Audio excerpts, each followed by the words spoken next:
me passer et me dire je suis réveillée une fois par heure, regarder mes mains, compter mes Un doigts. samedi matin dans les locaux de la médiathèque La Pléiade. Il y a du café, il y a des livres bien sûr, et il y a surtout des passionnés.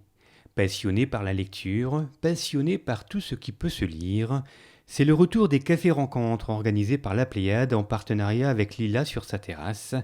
Des rencontres pour partager et faire vivre la lecture. Ça aussi, on s'en lasse un peu. Oui, voilà, c'est ça. Toujours penser à C'est la la même bande construction. déjà. Il y a toute forme de lecture, ça peut être de la BD, des polars, de la littérature classique ou contemporaine, et ça permet effectivement d'échanger autour du livre et de donner peut-être envie de lire des choses qu'on n'aurait pas envie de lire.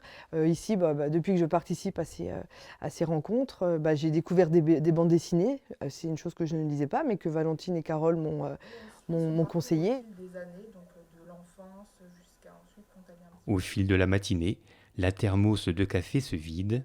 Les discussions autour des livres s'enchaînent. On y parle d'auteurs connus ou un peu moins. On partage ses coups de cœur et on s'ouvre aussi à d'autres formes de lecture. Puis de rencontrer des gens qui lisent et puis laisser parler les gens sur leur goût, etc., sans qu'il y ait de jugement, sans qu'il y ait de moquerie ou de «oh non, ça c'est pas si bien», etc. et sa vision.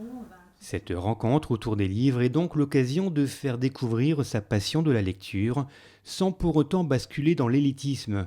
Ici, il n'y a pas de bon ou de mauvaise lecture et encore moins de bons ou de mauvais lecteurs ou lectrices. Ce café rencontre est donc ouvert à tous. Il n'y a aucune restriction, c'est fait pour tout le monde, n'importe qui peut venir. Il peut même y avoir des ados qui parlent de leur goût pour les mangas, etc. C'est déjà arrivé et c'était très intéressant. Le prochain rendez-vous se déroulera le samedi 4 décembre à 10 heures. Il y aura toujours du café, du chocolat et encore de belles histoires à raconter. Inscription conseillée à la médiathèque. Il arrive même à pénétrer chez eux sans qu'ils s'en rendent compte. Par moments, c'est terrible.